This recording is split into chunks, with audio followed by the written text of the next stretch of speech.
जैन साथियों, आपका स्वागत है कीर्ति कैंपस में। मैं कीर्ति कुमार।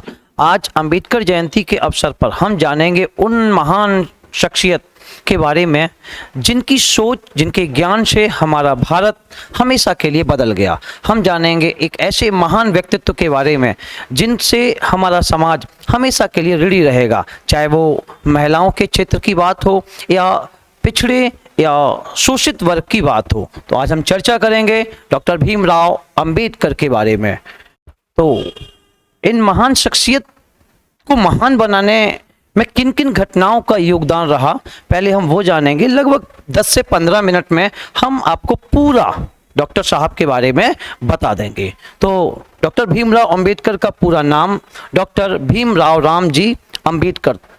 इनका जन्म 14 अप्रैल 1891 को महू में हुआ। ये मध्य प्रदेश में पड़ता है, जिसका आज वर्तमान में नाम डॉक्टर अंबेडकर नगर हो चुका है। इनकी मृत्यु 6 दिसंबर 1965 में हुई और चैत्य भूमि में इन्हें दफनाया गया, मुंबई में। इनकी जाति एक महार जाति थी और वो उस समय की एक दलित या अस्पृश्य जाति हुआ करती थी।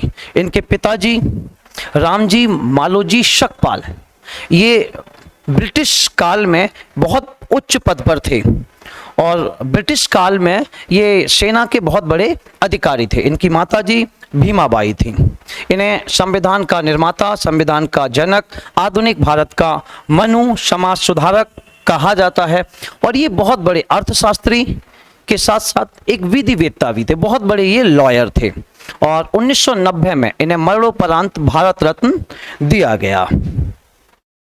अब इन्हें प्रेरणा कहाँ से मिली? ये महार जाति से बिलोंग करते थे, जो एक अस्पृश्य जाति थी। और उस समय का भारत जातिगत भेदभाव में उलझा हुआ था, जहाँ पर इन्हें अछूत कहा जाता था और इनको समाज में बहुत सारी नियोगिताएं इन्हें मिली हुई थी।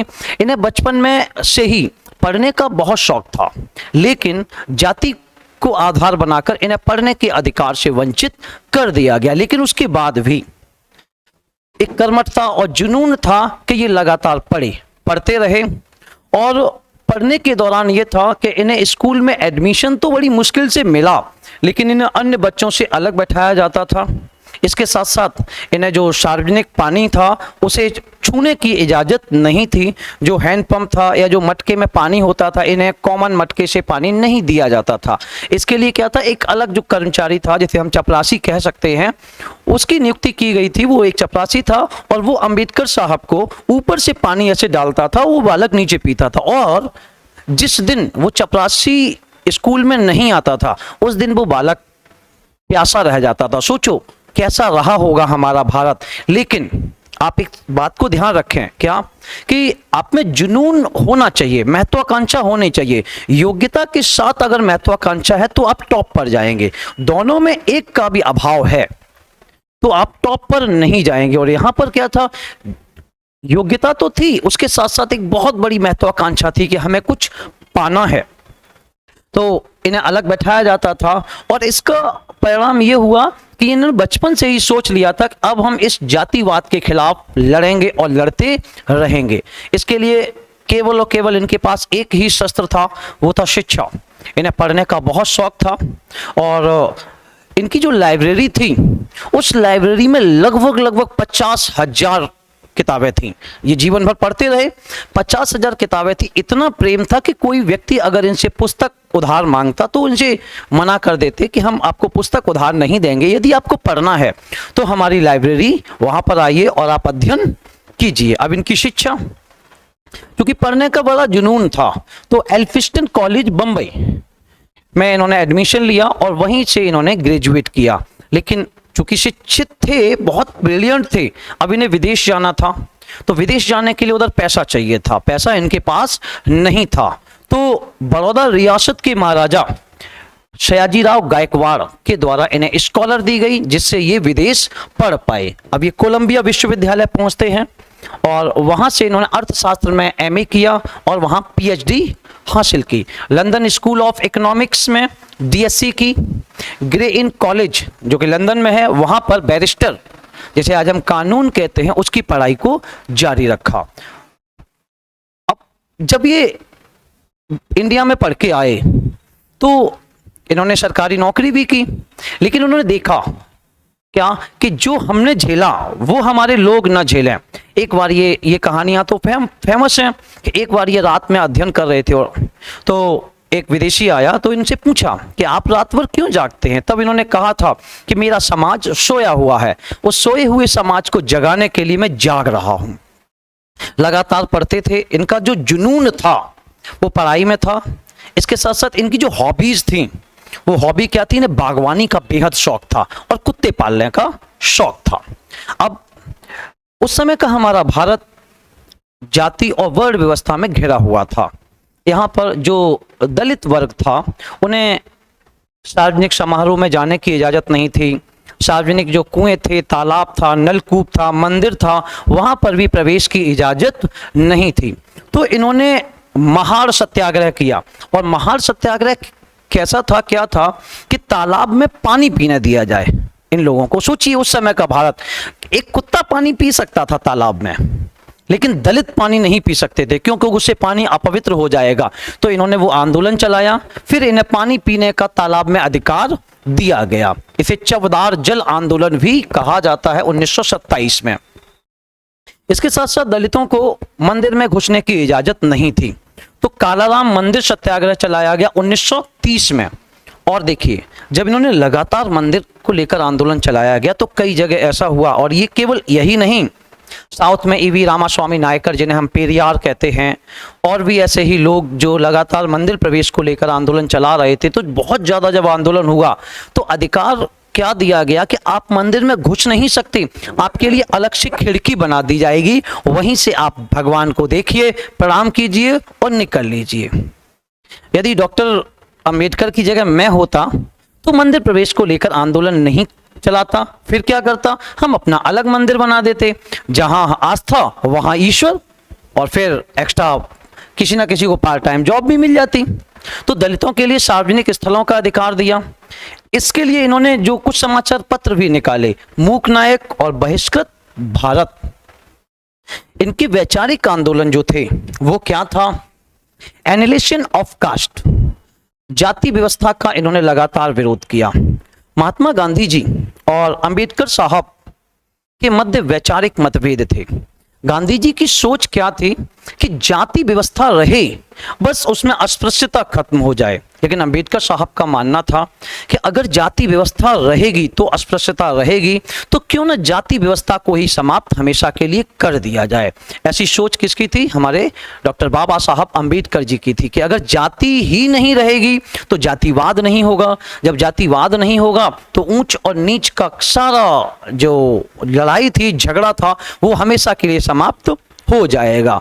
और इनकी सोच क्या थी कि इस व्यवस्था को लागू किया हमारे भारत में ब्राह्मणों ने। तो ये ब्राह्मणवाद, यहाँ ध्यान रखना होगा, ये ब्राह्मणों के विरोधी नहीं थे, ये ब्राह्मणवाद के विरोधी थे। वाद का मतलब होता है विचारधारा, और ये विचारधारा एक सोच होती है कि वर्ण व्यवस्था का खंडन किया। ब्राह्मणवाद और वर्ण व्यवस्था क्या थी, ये वैदिक काल से चलती चली आई थी कि ब्राह्मण, क्षत्रिय, वैश्य और शूद्र।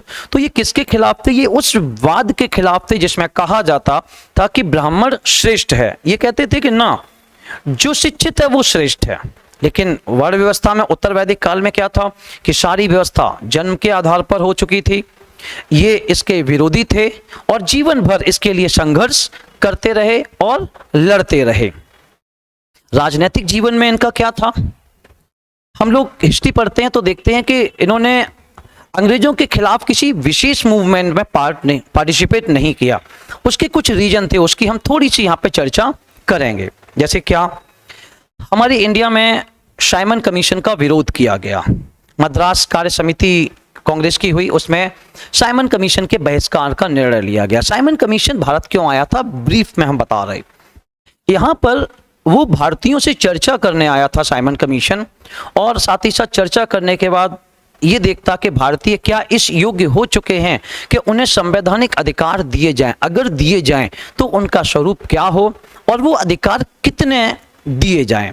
और इसके लिए साइमन कमीशन भारत आता, वो भारतीयों के बीच जाता, गांव गांव जाता और उन लोगों से बात करता। बात करने के बाद जो निष्कर्ष निकलता कि किन लोगों को कितने अधिकार चाहिए, तो कांग्रेस कमेटी ने इसका विरोध किया, साइमन गो बैक के नारे लगाए।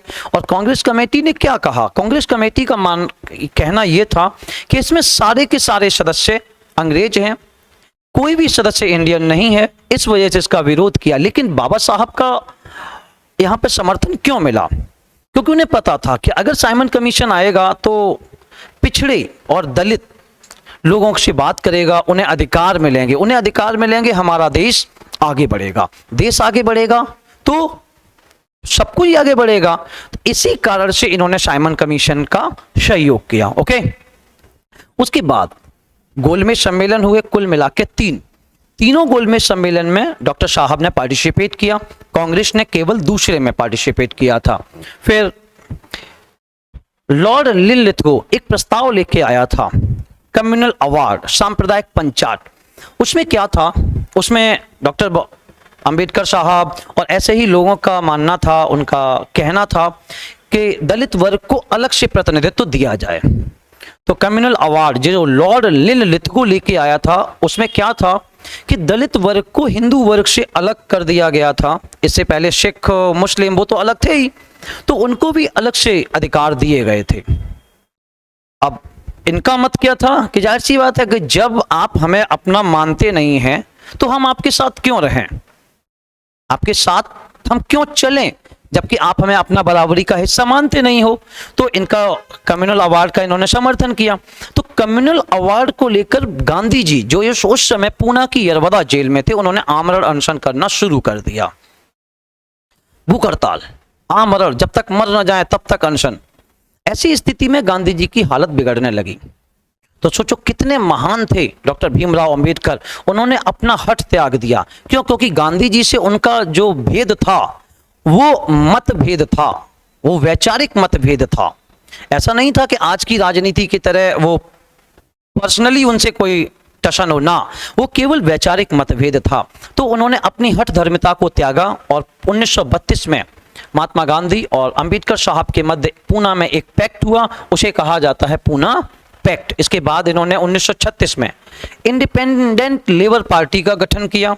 1942 में अनुसूचित जाति परिसंघ शेड्यूल कास्ट फेडरेशन की स्थापना की। 1956 में रिपब्लिकन पार्टी ऑफ इंडिया का गठन किया। अब इसके साथ बाद में क्या होता है, हमारा संविधान का निर्माण होने वाला था। तो ये पहले बंबई सीट से खड़े हुए थे, लेकिन किसी ने इन्हें वोट नहीं दिया और ये हार गए।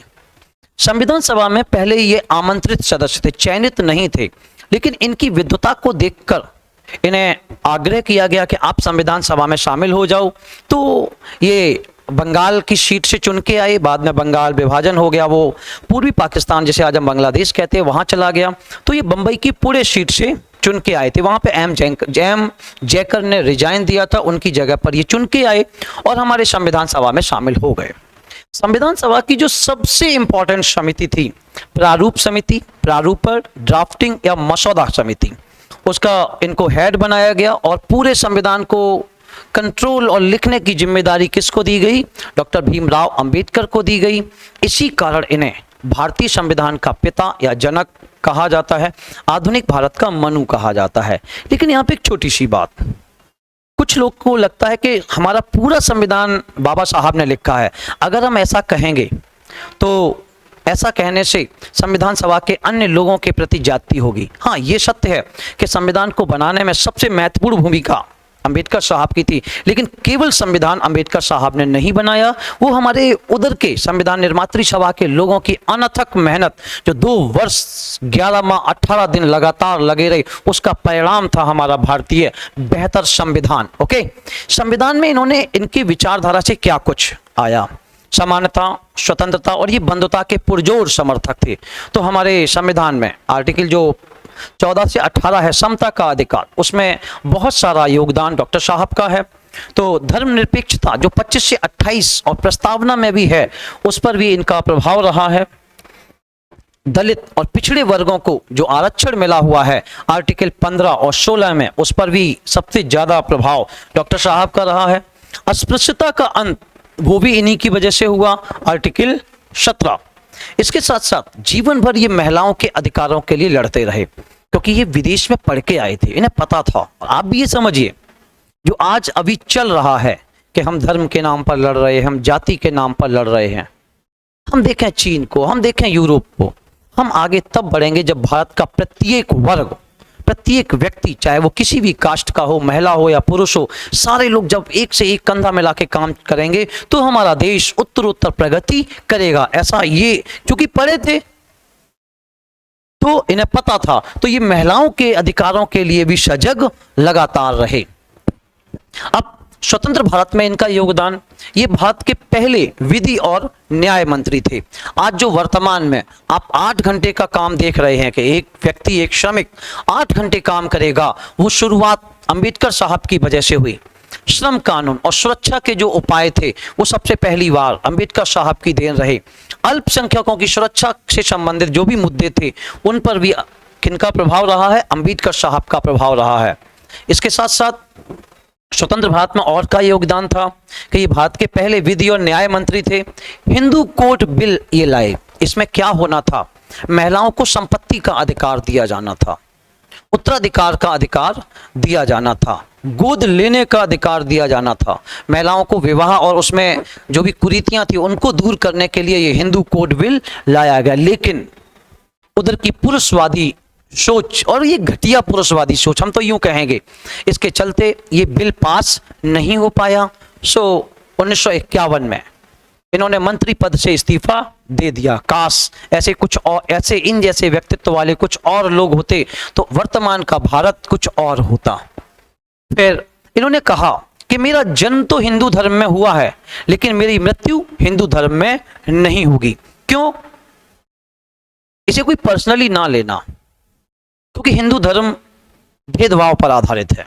यहाँ जाति और वर्ण के आधार पर भेदभाव है। अगर हमारी ये उंगली को ये उंगली बराबर ना माने तो क्या होना चाहिए? उंगली कट जाए, अलग हो जाए, क्योंकि बराबर ना माने। तो फाइनली क्या हुआ? 14 अक्टूबर 1956 को अपने 5 लाख फॉलोअर्स के साथ इन्होंने बौद्ध धर्म को स्वीकार कर लिया और उस दौरान इन्होंने 11 प्रतिज्ञाएं की। इस बौद्ध धर्म से प्रेरित होकर इन्होंने एक ग्रंथ भी लिखा था, the Buddha and his Dhamma. Okay, इनकी प्रमुख पुस्तकें annihilation of caste, who were the Shudras, the Buddha and his Dhamma, the problems of the rupee. देखिए, एक बहुत बड़ी ये अर्थशास्त्री भी थे। आज की डेट में अर्थशास्त्र के बहुत सारे सिद्धांत इनकी देन है। The problems of the rupee. अब इनके विचार क्या थे? शिक्षित बनो, संघर्ष करो और संगठित रहो। अगर ऐसा आप करते हैं, शिक्षित बनिए, इकट्ठा रहिए और संघर्ष कीजिए, तो क्या होगा? निश्चित है हमारा भारत आज बहुत बहुत बहुत आगे बढ़ जाएगा। इसके साथ साथ मैं उस धर्म को मानता हूं जो स्वतंत्रता, समानता और बंधुत्व सिखाए, और ये बौद्ध धर्म की क्वालिटी रही। इसके साथ साथ यदि हम एकजुट नहीं हुए तो हमारा विनाश निश्चित है। समस्या यह है कि हम किसी भी महान व्यक्तित्व को कास्ट के नजरिए से देखते हैं।